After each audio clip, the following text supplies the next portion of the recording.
हरे Krishna dear all devotees. तो हम लोग दूसरा श्लोक देखेंगे आज। भगवान इसमें कुछ कह रहे हैं। कल जो हम लोग देखे थे उसमें संजय बता रहे थे कि भगवान क्या क्या कह रहे हैं कि वो अर्जुन जो हताश हो गया है, रथ पे बैठ गया था धनुष छोड़ के, तब अर्जुन कहते हैं तब भगवान कहते हैं दूसरा श्लोका में क्या कहते हैं। श्री भगवान वाचा कुतस्तवाकस्मलमिदं विस्मय समुपस्थितम् अनार्यजुष्टम् अस्वर्गया अकीर्तिकरम् अर्जुना। तो इसमें भगवान कह रहे हैं, इसका ट्रांसलेशन हम लोग देखते हैं। भगवान ने श्री भगवान वाचा, भगवान ने कहा, क्या कहा, कुतः, कहाँ से होगा, ये ट्रांसलेशन गलत किया है, कहाँ से, तो तुम्हारे पास कश्मलम, ये मलिनता उसके मन में कलमश थोड़ा आ गया था वो, इदम यहाँ, यह शोक कर रहा था कि इसको मारेंगे अपनों को, विस्मय इस संकट की घड़ी में समुपस्थितम आया हुआ, अनार्य जीवन का मूल्य ना जानने वाले, अनार्य, आर्य और अनार्य दो स्थिति आता है। तो आर्य जो अपने आप को जानते हैं, अपने आत्म साक्षात्कार कर चुके हैं, ये सब जानते हैं। जैसे भगवान राम का वंशज हम लोग जो हैं सभी हैं आर्य वंशज। तो आगे बोल रहा है जुष्टम, अभ्यास करने वाला, अस्वर्गयम, जो उच्च लोगों को नहीं ले जाता, अकीर्ति, अपयश, कर्म का कारण अर्जुन, हे अर्जुन।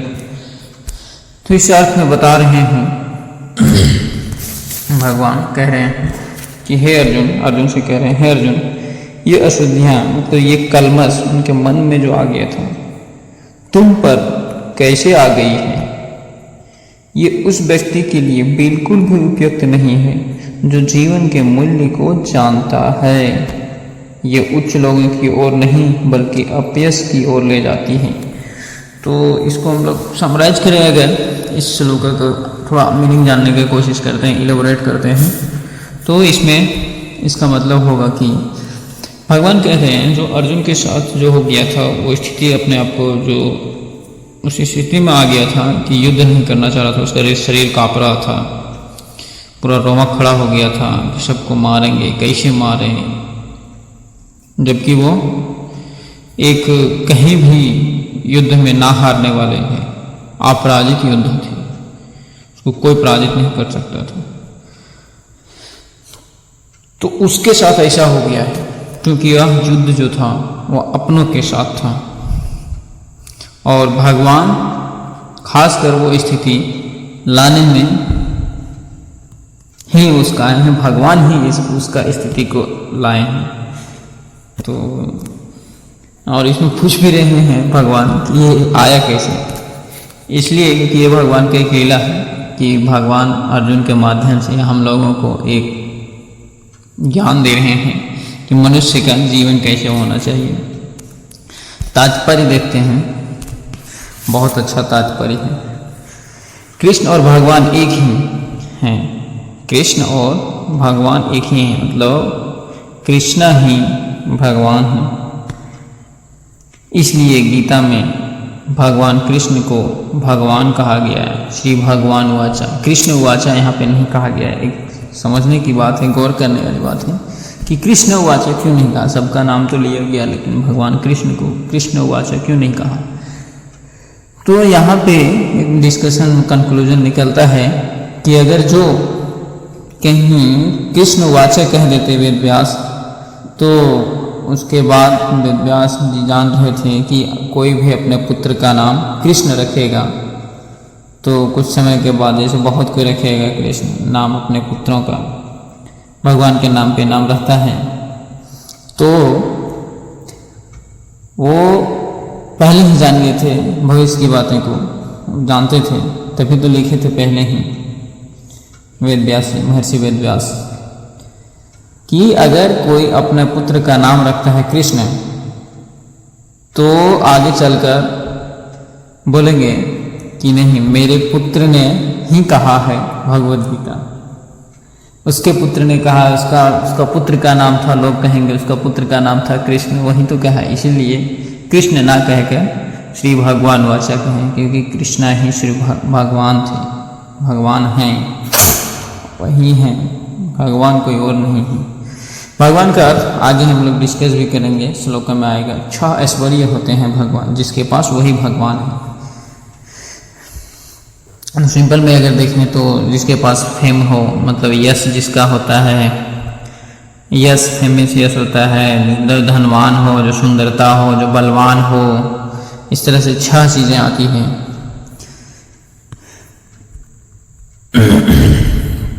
तो आगे बोला जा रहा है भगवान परम सत्य में पराकाष्ठा है।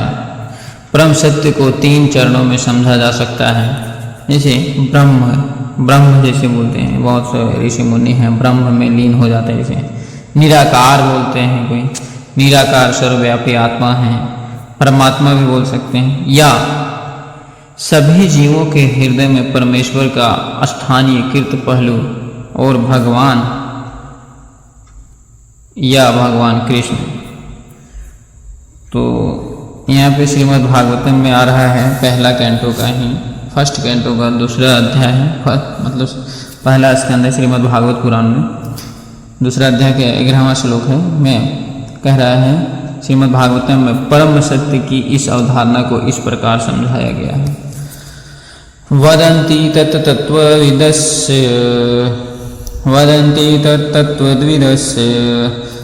तत्त्वं यज्ञज्ञानम् अद्वयम् ब्रह्मेति परमामेति भगवानिति शब्दते। इसका अर्थ है कि परम सत्य को परम सत्य के ज्ञाता द्वारा 3 चरणों में अनुभव किया जाता है और वे सभी एक समान हैं। परम सत्य के ऐसे चरणों को ब्रह्म, परमात्मा और तीसरा भगवान के रूप में व्यक्त किया जाता है। यहाँ पे भी बोला, ब्रह्म बोला, परमात्मा बोला और भगवान, 3 चीज़ यहाँ भी बोला गया था। तो वही यहाँ पे बता रहे हैं, भागवतम में भी वर्णन है। ब्रह्मेति परमात्मेति भगवानिति शब्दते, 3 चीज़, ब्रह्मेति है, परमात्मेति है और भगवान है। और आगे हम लोग देखते हैं तो बोल रहे इन 3 दिव्य पहलुओं को सूर्य के उदाहरण से समझाया जा सकता है। ये सूर्य से हम लोग कैसे समझ सकते हैं? जैसे देखिए, सबसे उच्च को कोटि में जैसे भगवान तक पहुंच सकता है भक्ति।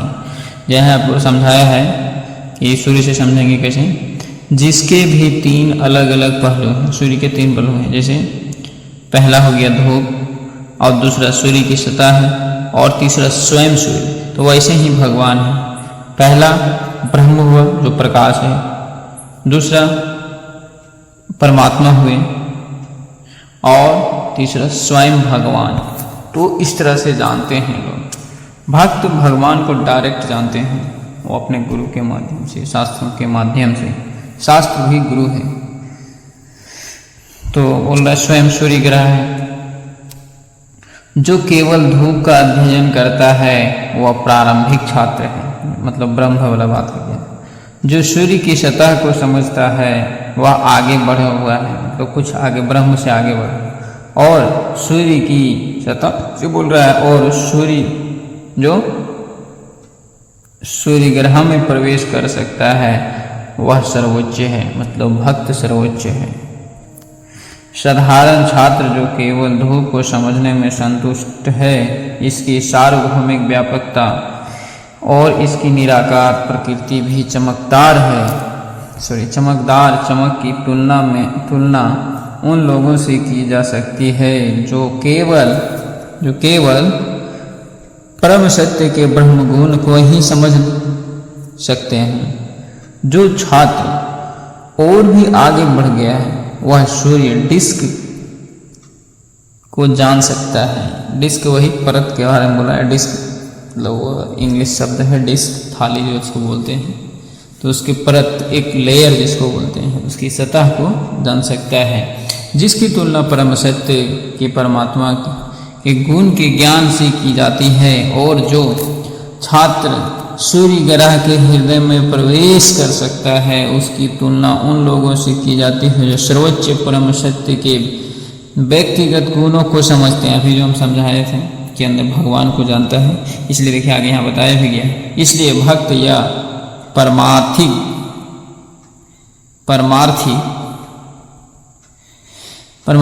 लोग जिन्होंने परम सत्य के भगवत गुण को अनुभव कर लिया है, तो वो भक्त ही अनुभव कर पाते हैं ये सब चीज़ों को। भगवत के गुण को भक्त ही बोल रहा है, भक्त ही भगवत गुण को अनुभव कर लिया है, वे सर्वोच्च परमार्थिक लोग हैं। यद्यपि परम सत्य के अध्ययन में लगे सभी विद्यार्थी एक ही विषय में लगे हुए हैं। सूर्य की रोशनी, सूर्य चक्र और सूर्य ग्रह के आंतरिक मामलों को एक दूसरे से अलग नहीं किया जा सकता है, किसी को अलग नहीं किया जा सकता है। तो बहुत अच्छा यहाँ भगवान को समझने का एक उदाहरण दिए हैं श्रील प्रभुपाद इसमें दिए हैं। और आगे बोल रहे हैं, फिर भी इन 3 अलग अलग चरणों के विद्यार्थी एक ही श्रेणी में नहीं आते। बहुत अच्छा इंपॉर्टेंट पॉइंट है, नोट करने वाली बात है कि तीनों वाकई में सही में नहीं अलग एक ही में आएंगे। जैसे कोई ब्रह्म के दिख रहा है, मतलब वो प्रकाश को सिर्फ जानता है, भगवान तक नहीं पहुंच सकता है। और जो उसका दरवाजा तक पहुंच गया, मतलब लेयर तक, उसकी सतह पर है, भगवान को उतना जान नहीं पा रहा है, सिर्फ भगवान के पास पहुंच गया है, उसकी सतह किनारे है, यहाँ ये है भगवान। और तीसरा जो भक्त है, परमार्थिक लोग बोले परम, जैसे परमार्थिक, तो वो है परम, मतलब उनके आर्थिक सब कुछ उनके बारे में लगभग चीज़ों को जानते हैं एक भक्त, तो वो महान है। मतलब भक्त सबसे उच्च कोटि के होते हैं। संस्कृत शब्द भगवान की व्याख्या व्यासदेव के पिता महान विद्वान पराशर मुनि। तो यहाँ से एक चीज़ हमको समझने को मिल सकता है कि क्या समझ सकते हैं हम लोग। देखिए पराशर मुनि बोला ना कि व्यासदेव, जो ये व्यासदेव हैं, उनके पिता कौन हैं? पराशर मुनि। तो उनके पिता का नाम पराशर मुनि हुआ। तो यहाँ यह भी चीज़ नोट करने वाली है। और हम लोग देखते हैं आगे की क्या बताया जा रहा है कि वह परम पुरुष, थोड़ा मोटा हो गया है राइटिंग, वह परम पुरुष जो समस्त, अभी 6 चीज़ नहीं बताए थे कि बोले थे 6 चीज़ों में आता है भगवान का डेफिनेशन को हम लोग अगर देखें तो वही यहाँ पे बताया जा रहा है भगवान का डेफिनेशन के बारे में, 6 चीज़ों के बारे में कि कौन कौन सा है। समस्त ऐश्वर्य, मतलब भगवान के पास ऐश्वर्य होना चाहिए, पूरा ऐश्वर्य। बल हो, जो सर्वशक्तिमान है। यश, जिसका पूरा यश फैला हुआ है, गुणगान, भगवान के सिवा किसी का यश नहीं है पूरा ब्रह्मांड में। सौंदर्य, सुंदरता है। ज्ञान है, भगवान से कोई ज़्यादा तो ज्ञानी है नहीं। तथा त्याग, जिसको हम लोग बोलते हैं वैरागी, मतलब सब चीज़ से त्याग। भगवान का ही पूरा समस्त ब्रह्मांड है, फिर भी सभी जीव यूज करते हैं, यूज करने दिए हैं भगवान ने, तो त्याग ही हुए हैं उनका, वो तो त्याग दिए हैं, जब चाहे यूज कर सकते हैं, त्याग देते हैं। उनसे बड़ा कोई त्याग ही नहीं हो सकता है, तो भगवान कहलाता है। कितना अच्छा डेफिनेशन दिया है। और आगे बोल रहा है, ऐसे अनेक व्यक्ति हैं जो अत्यंत धनवान हैं, शक्तिशाली हैं, सुंदर हैं, यशस्वी हैं, यश के बारे में, विद्वान हैं, विरक्त हैं, किंतु कोई भी यह दावा नहीं कर सकता कि उसके पास संपूर्ण ऐश्वर्य है। कोई बोलता है नहीं हम सुंदर हैं, अरे उससे भी कोई सुंदर है। दूसरा व्यक्ति तो उसको नकार देता है, ये बुढ़ापा आएगा तो झुर्रियाँ पड़ जाएगा, तो कहाँ से रहा उसके पास सुंदरता? समस्त सुंदरता तो है ही नहीं। दूसरा कोई वो अपने आप को सुंदर मानता है, ठीक है, उसके घर परिवार वाले गांव वाले सुंदर मानते हैं, कोई आएगा बोला कि कुछ नहीं सुंदर है, जो उससे सुंदर कोई नहीं देखा है जब तक उसके गांव वाले लोग, तब तक बोलेंगे हाँ ये सुंदर है। अगर कोई उससे भी सुंदर व्यक्ति आया तो बोलेगा अरे ये तो कुछ नहीं है, उससे भी सुंदर है। तो वही बोल रहा है समस्त, और बोल रहा है संपूर्ण ऐश्वर्य बल आदि है, केवल कृष्ण ही यह दावा कर सकते हैं। मतलब भगवान के पास ही है सब कुछ, क्योंकि देखिए भगवान कृष्ण को कोई भी देखे अट्रैक्शन हो जाता है एकदम, माइंड को, हृदय को क्या होता है, दिल को, हार्ट को एकदम पूरा शांति पीसफुल लगता है भगवान को देखने पे, क्योंकि वे स्वयं भगवान हैं। ब्रह्म, यहाँ पे ब्रह्मा के बारे में बोला गया है, ब्रह्मा, शिव जी या नारायण सहित, या नारायण सहित, थोड़ा ऊपर कर लेते हैं इसको, नारायण सहित कोई भी जीव कृष्ण के समान ऐश्वर्य नहीं रख सकता है। देखिए क्या बोला, ब्रह्मा, शिव जी, नारायण, ये सब क्या है, भगवान का तत्व है।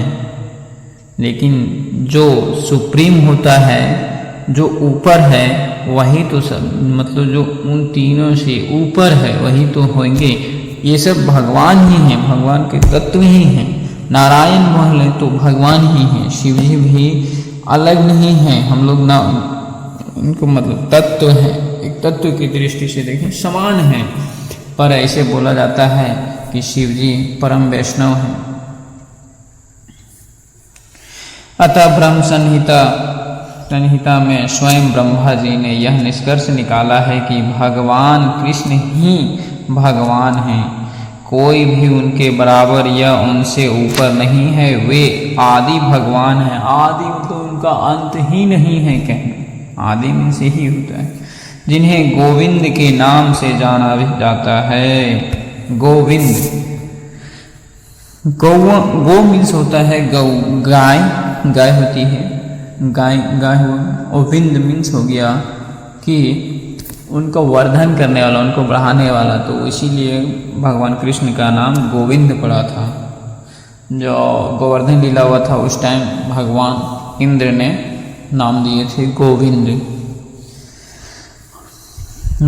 इंद्रदेव ने दिए थे भगवान को कृष्ण नाम, भगवान कृष्ण को गोविंद इंद्रदेव ही दिए थे, और वे सभी कारणों के सर्वोच्च कारण हैं। एक बहुत अच्छा श्लोक है ब्रह्म संहिता का ही, बहुत अच्छा श्लोक है। ईश्वरः परमा कृष्ण सच्चिदानंद विग्रह अनादिरादि गोविंद सर्व कारण कारण। ना अच्छा, ईश्वरः परमः कृष्ण सच्चिदानंद विग्रह अनादिरादि गोविंद सर्व कारण कारण। भगवान के गुणों से युक्त अनेक व्यक्तित्व हैं, बहुत सारे व्यक्ति हैं, लेकिन यहाँ बोल रहा है लेकिन कृष्ण सर्वोच्च हैं, क्योंकि उनसे श्रेष्ठ कोई नहीं हो सकता।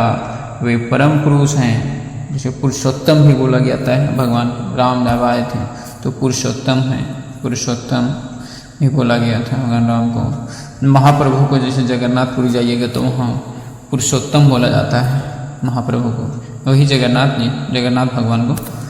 और उनका शरीर शाश्वत है, तो शरीर उनका शाश्वत, हम लोग का शरीर नष्ट हो सकता है, भगवान का शरीर नष्ट नहीं होता है। ये चीज़ यहाँ से समझ सकते हैं। ज्ञान और आनंद से परिपूर्ण है, यही सच्चिदानंद विग्रह, इसका मतलब ये हुआ। वे आदि हैं, आदि भगवान गोविंद हैं और सभी कारणों के कारण हैं। जो भी कारण है दुनिया का, उत्पत्ति है, उद्गम हो, मेरा होना ना होना, जो भी है, पेड़ पौधा को होना, जीवों को होना, सबका कारण भगवान ही हैं। और आगे बताया जा रहा है यहाँ पे भागवत में, मतलब भागवत महापुराण में भी भागवतम में भी, भागवत महापुराण में भी भगवान के अनेक अवतारों की सूची है, किंतु कृष्ण को आदि भगवान के रूप में वर्णित किया गया है। तो वहाँ बहुत सारे अवतारों का वर्णन है भगवान का तो ऐसे अनंत है, अनगिनत अवतार है, तो वहाँ पे भी बहुत सारा अवतार दिया गया है। कोई बोलता है 10 अवतार, 24 अवतार, लेकिन नहीं, उससे भी ज़्यादा है। मुख्य है 10 अवतार, उससे भी ऊपर में जाता है तो 24 अवतार का जिक्र होता है। और लेकिन भागवतम में भी और भी बहुत सारा है, लेकिन ऐसे बोला जाए तो भगवान का अनंत अवतार है जिसको हम लोग गिन नहीं सकते हैं। आगे बोल रहा है जिनसे अनेक अवतार भगवान के व्यक्तित्व विकसित हुए हैं। आगे भागवतम से ही एक श्लोक लिया गया है, पहला स्कंध का 3 अध्याय का 28वां श्लोक है। यहाँ पे भी बोला जाता है एते चांसं कालः पुंसा कृष्णस्य तु भगवान स्वयं इंदारी व्याकुलं लोका मृदयन्ति युगे युगे। वो यहाँ बोला जा रहा है, यहाँ प्रस्तुत भगवान के अवतारों की सभी सूचियाँ या तो पूर्ण भगवान के अंश हैं, जैसे भी हम लोग नारायण के बारे में बोल रहे थे, ब्रह्मा शिव जी के बारे में, तो उसी के बारे में यहाँ कुछ बताया। हम लोग यहाँ समझ सकते हैं कि भगवान यहाँ प्रस्तुत भगवान के अवतारों की सभी सूचियाँ, मतलब भागवतम में जो है वर्णन, उसके बारे में बताया जा रहा है। सूचियाँ या तो पूर्ण अंश हैं, भगवान के पूर्ण अंश हैं, या पूर्ण भगवान के अंश हैं। जैसे कृष्ण पूर्ण भगवान के अंश हैं, पूर्ण अवतार बोला जाता है कृष्ण भगवान को, लेकिन कृष्ण स्वयं भगवान हैं, पूर्ण अवतार वही है, स्वयं भगवान ही हैं। अतः आगे देखिए, पूर्ण है तो बोला जा रहा है अतः कृष्ण आदि भगवान हैं, परम सत्य हैं, परमात्मा तथा निराकार ब्रह्म दोनों के स्रोत हैं। कौन? कृष्ण भगवान। भगवान के समक्ष हम लोग यहाँ जानते हैं, भगवान के समक्ष अर्जुन का अपने स्वजनों के लिए विलाप करना निश्चित रूप से अनुचित है। अब कोई बोलेगा, यहाँ पे समझने वाली बात है कि अरे भगवान यहाँ क्यों रो रहे हैं, माता चली जा रही, छोटा मान के के छोटा जब अवतार लिया है, तो उनका एक लीला है जो प्रकृति का नियम बनाए हैं भगवान। अगर राजा कोई नियम बनाए, उस नियम राजा ही ना पालन, उस नियम को राजा ही ना पालन करे, तो उसका प्रजा कैसे पालन करेगी? तो वैसे ही नियम सब पे लागू होता है। तो भगवान का यहाँ एक लीला है, तो वो आए हैं प्रकृति में, तो उस गुणों का थोड़े ना तोड़ देंगे। तो वो वही है, उनका आनंद तो उनकी माँ को तो देंगे ना, कि अब पुत्र आनंद से उसको विलक्षण कर देंगे कि हाँ पुत्र है तो उनको नहीं दूध नहीं पिलाना है, खाना नहीं खिलाना है, उसको बोलना है डायरेक्ट भगवान है, बड़ा हो गया, तो उसकी माँ को आनंद कहाँ से क्या मिलेगा पुत्र का भी। इसलिए हम लोग समझ सकते हैं कि यहाँ एक लीला है उनका, विलाप कर रहे, रो रहे हैं, तो ही बताया जा रहा है। और इसलिए कृष्ण ने कुतः शब्द से अपना आश्चर्य व्यक्त किया, जो अर्जुन को बोला कुतः कहाँ से आया, व्यक्त किया, जिसका अर्थ है कहाँ से। यहाँ बोले थे ना कि वहाँ पे मिसप्रिंट है, संस्कृत अर्थ का जो हम लोग हिंदी में नहीं देखते। आर्य कहलाने वाले सभ्य वर्ग के व्यक्ति से ऐसे अनेक अशुद्धियाँ की अपेक्षा नहीं की जाती थी। आर्य जो होते थे, भगवान आर्य जैसे राम थे, आर्य, माता सीता आर्य पुरुष, आर्य पुत्र भी कहा करती थी। तो ये चीज़ आप रामायण में देखिएगा, सुनिएगा, पढ़िएगा। तो आर्य का स्वभाव बताया जा रहा है कि वाले सभ्य वर्ग के व्यक्ति ऐसे अशुद्धियों की कभी अपेक्षा नहीं करते, मतलब मोह माया वो कभी नहीं करते। बट प्रकृति में आते हैं तो प्रकृति के नियम को वो पालन करते हैं भगवान कि वो बताते हैं कि ये प्रकृति का नियम है। आर्य शब्द उन व्यक्तियों के लिए लागू होता है जो जीवन के मूल्यों को जानते हैं, जैसे आत्म संस्कार करने के बारे में बताए थे, जिनकी सभ्यता आध्यात्मिक बोध पर आधारित है। मतलब भगवान को जानना, अपने आप को जानना कि अच्छी हम मैं कौन हूँ, आखिर मैं कहता हूँ। जैसे बोलते हैं हम लोग, क्या बोलते हैं, अरे मेरा कैसे लग जाता है, अरे मेरा पैर में लग गया, मेरा पैर में लग गया, तो ये मेरा कौन है? पैर अलग हुआ, पैर है, मेरा से जुड़ा है पैर, तो मेरा, वो मेरा शब्द कौन है? मैं, जैसे मैं पढ़ता, सॉरी ऐसे नहीं, मैं अरे मैं कौन हूँ? तो वही मेरा, जैसे हम लोग ने बोले थे मेरा पैर में लग गया, मेरा उंगली कट गया, मेरा खून निकल रहा है, मेरा से रिलेटेड, वो उससे रिलेशन, उससे संबंध है। मेरा कौन है? अरे वही मेरा मैं, वही मैं हूँ। मैं मीन्स आत्मा, वही मैं आत्मा हूँ। जो व्यक्ति, आगे देखते हैं, जो व्यक्ति जीवन की भौतिक अवधारणा से प्रेरित होते हैं वे यह नहीं जानते कि जीवन का उद्देश्य परम सत्य विष्णु या भगवान की प्राप्ति है। भगवान की प्राप्ति है मतलब उद्देश्य जो है क्या है इंसान का, मनुष्य का, भगवान की प्राप्ति, भगवान को ही जानना, भगवान को प्राप्त करना।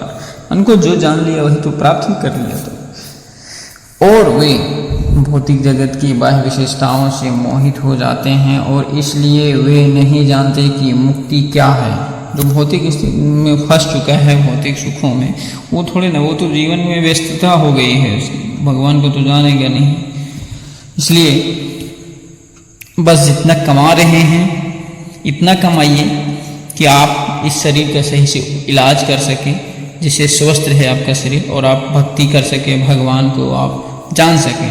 इतना जरूर कमाइए कि आप परिवार का ही पालन न कर पाए। कमाने का आपको, अगर आप भक्ति कीजिएगा तो भगवान साथ देते हैं, जरूर देंगे, परीक्षा लेते हैं कभी, तो धैर्य भी रखना चाहिए। जिन व्यक्तियों, आगे देखते हैं, जिन व्यक्तियों को भौतिक बंधन से मुक्ति का ज्ञान नहीं है उन्हें अनारी कहा गया जाता है। यद्यपि अर्जुन क्षत्रिय था और वो भगवान के भक्त भी थे, तो वो तो जानते थे सब कुछ, भगवान क्या है, नहीं है, मैं कौन हूँ, क्या है मेरा लक्ष्य, वो सब कुछ जानते थे। लेकिन वह युद्ध करने से इनकार करके अपने निर्धारित कर्तव्य से विमुख हो रहा था। विमुख मतलब उससे छुटकारा पाना चाह रहा था कि मैं युद्ध नहीं करूँगा। आगे है, इस कायरतापूर्ण कृत्य को अनारियों के लिए उचित बताया गया है। मतलब वो जो उनके लिए जो कर्मश था, ये सब कायरतापूर्ण अपना जो दिखा रहा था कि नहीं लड़ेंगे, ये क्यों मारेंगे, ले ले हम ही को मार दे, ये सब दुर्योधन भाई सब जो है धृतराष्ट्र के पुत्र लगाए, मैं निहत्था हो जाऊंगा, मुझे मार दे, वही अच्छा है। तो ये सब कायरता की तरह बात कर रहा था अर्जुन। तो वही इसीलिए वो अनारी के लिए बोल रहे कि अनारी की तरह क्यों बात कर रहा है, तुम तो सब कुछ जान रहा है कि तुम तो उसका सिर्फ शरीर को मारेगा, उसको कोई मार ही नहीं सकता, आत्मा तो एकदम अजर अमर है, फिर भी ऐसे बात कर रहे हैं।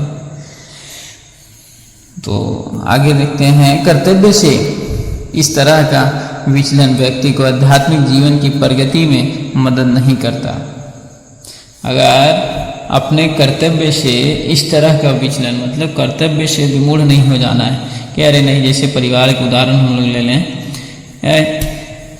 हम भक्ति करते हैं, कौन कमाने जाता है, नहीं कमाएंगे, नहीं देखना है किसी को, अपना कमाए, सबको अपना खाए, मेरे बाल बच्चे जो भी मेरा क्या करते हैं, कोई मेरा नहीं करना है, वो सब अपना कमाए खा लेगा, सब भगवान कर देंगे। अरे तो भगवान कर देंगे तो तुम घर से निकलोगे तभी तो कर देंगे। हम या आप घर से नहीं निकलना चाहिएगा, काम हाथ पैर नहीं चलाएंगे तो कैसे क्या होगा। खाना पड़ल है अपने मुंह में थोड़ी ना उठ के आ जाएगा, हाँ आ गया, मुंह में भूख लगाए, खाना उठ जा, मुंह में आ जा, आके पेट में चल गया, ऐसा थोड़ा ना होगा। हाथ तो चलाना होगा, हाथ से उठा के मुंह में डालना होगा, फिर दांत चलाना होगा, तभी तो खाना चबाएंगे, पेट निगलना होगा कि नहीं है, मुंह में डालने नीचे चल जा अपने, ऐसे थोड़ा होता है। एक पंछी को भी खाना के लिए और उसको अपना घोंसला से बाहर निकलना होता है, उसको निकलना होता है बाहर, तभी तो दाना चुग पाएगा, फील्ड में जाएगा, मैदान में। तो उस ऐसा भगवान आपके लिए व्यवस्था कर दिए, हम निकलेंगे तभी तो, प्रयास करेंगे तभी तो।